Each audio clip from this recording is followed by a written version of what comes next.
Սակայն ինչպես տեսանք, որոշակի բացեր կան, կապված այդ ցանկի հետ, ինչպես ընդդիմադիրները նշեցին, դուք ասացիք, որ ձեր քաղաքական թիմի կամքն է, որպեսզի համընդհանուր ապահովագրություն լինի։ Ինչի հետ է կապված, որ հենց հիմա է բերվում ընտրությունների այսպես շեմին, արդյոք այս հափշտապություն կա այս։ Դե գիտեք, այո, ձգձգված է 90-ական թվականներից ձգձգվելով եկել հասել ենք այսօր եւ ես շատ ուրախ եմ, որ այսօրվանը հասանք ի վերջո։ Եվ մեր խմբակցության եւ քաղաքական հանձնառություններ կառավարության ի վերջո ունենալ քաղաքակիրթ առողջապահական համակարգ, որը ըստ էության կխրախուսի առողջության պահպանումը, կխրախուսի կանխարգելումը, վախ հայտնաբերումը եւ մարդուն կտա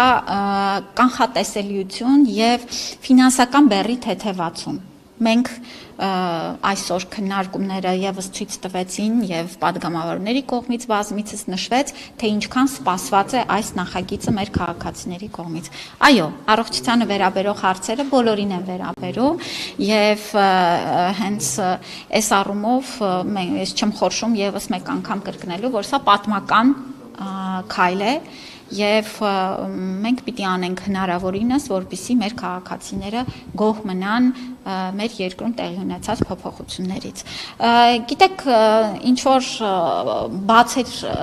որ նշում եք, ինչ բաց։ Բացեր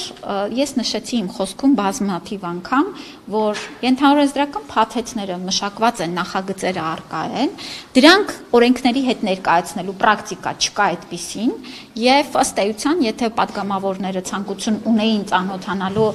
ենթահորեզրական նախագծերի եւս կարող էին շատ հանգիստ ծանոթանալ, այստեղ որևէ խնդիր չեմ տեսնում, ցանկությունը լսեցի, որ ուզում են ծանոթանալ, հնարավորությունը կստեղծենք։ Հիմա բուժծառայությունների ցանկը կոնկրետ կա, այսինքն կարող ենք մտնել եւ տեսնել ինչ ծառայություններ կան։ Դրանք նախագծային փաստաթղթեր են, չեք կարող մտնել տեսնել, նախագծերը պիտի հրապարակվեն։ Ես ասացի, որ որոշ նախագծեր օրենքի առաջին ընթերցումը, երբ որ արդեն կունենանք, որ նախագիծը օրենքի այլևս այսպես փոփոխությունների շատ բան չի ունենա, անպայման կհրապարակենք հենց նախագծի տեսքով։ Տիկին Ավանեսյան, դուք Նիկոլ Փաշինյանի հետ բոլոր պատարակներին գնում եք եւ այսօր հայտարարեց, որ Գրիգոր Լուսավորիչում այս կիրակի լինելու երեք երեկոյան մենք տեսանք արդեն հոգեվոր հայրերի սրբազանների հանդիպումը Փաշինյանի հետ։ Արդեն Փաշինյանը պատրաստվում է վերջնական փուլին, այսինքն կաթողիկոսի հեռացմանը, դուք ինչ տեղեկություններ ունեք, ինչ են քննարկել հոգեվորականների։ Մենք դեռ պատրաստվում ենք կիրակի օրը գնալ պատարակի եւ շարունակելու ենք կիրակի օրերը գնալ պատարակի եւ սա է մեր քայլերը։ Իհարկե մենք միանշանակ դրական ենք գնահատում նաեւ մեր եպիսկոպոսների արձագանքը, որովհետեւ ըստ էության, գիտեք, եւ հանրության եւ բոլորի մոտ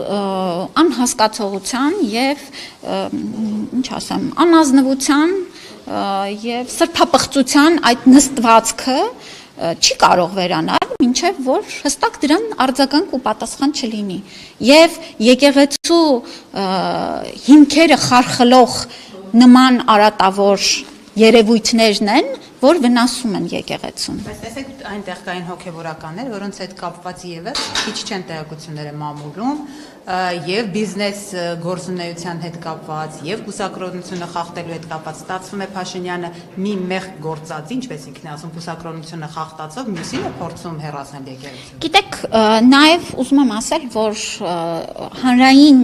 ճնշումները բոլորի նկատմամբ միատեսակ պետք է լինեն, պահանջները միատեսակ պետք է լինեն։ Եթե դուք ունեք նման փաստեր, դուք էլ բարձրաձայնեք։ Մենք ունենք ուրեմն բազմաթիվ բաներ են գրվում։ Դե շատ լավ, բա ինչու հենց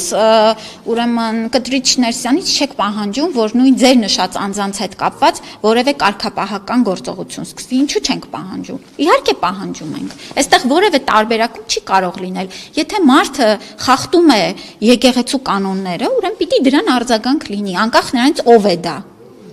Իսկ կաթողիկոսի տեխնացու, այսպես ասած, որտեղ այսօր մամուլը գրել էր, որ տեխնացու եք արդեն ընտրում կաթողիկոսի։ Այ Ժորժ ջան, լավ էլի։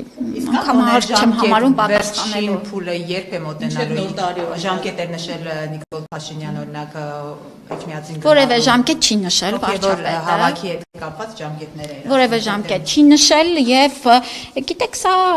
կարծում եմ շատ առողջացնող process է ընդհանուր առմամբ ես նորից եմ կրկնում հոգևոր կարիքները մարդու եւ հոգևոր նորոգումը շատ կարեւոր process է եւ պատարագին մասնակցելը կարծում եմ մեր վրա բոլորիս վրա շատ դրական է անդրադառնում։ Նորոգումը չի բերում եկեղեցու պարապմանը։ Բացը չի կարող այդպեսի բան, դե հակասող բաներ եք ասում։ Այսինքն կներեք, էլի, անազնվությունն ու սրբապղծությունը բերում է եկեղեցու միասնությանը, այդպիսի բան կարող է լինել, որևէ հանրության մեջ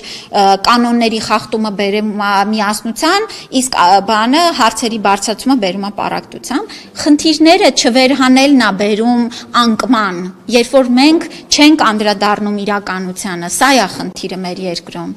Այսինքն պարակման խնդիր չկա, որովհետև տեսեք, բայց փաստը այդ բանի մասն է խոսում Տիկին Ավանեսյան։ Մի կողմում Մայրաթորը իր հոգևորականներով, մյուս կողմում Նիկոլ Փաշինյանը յուրային հոգևորականներով։ Եկեղեցին այստեղ չի պարակվում։ Որևէ պարակտում չկա, հայ հասարակությունը միասնական է եւ հանրային արձագանքը դա հստակ ցույց է տալիս։ Ժողովրդի հանրային արձագանքը հստակ ցույց է տալի, որ բոլորս միասնական ենք մեր որոշման մեջ։ Մեր եկեղեցին նորոգման կարիք ունի։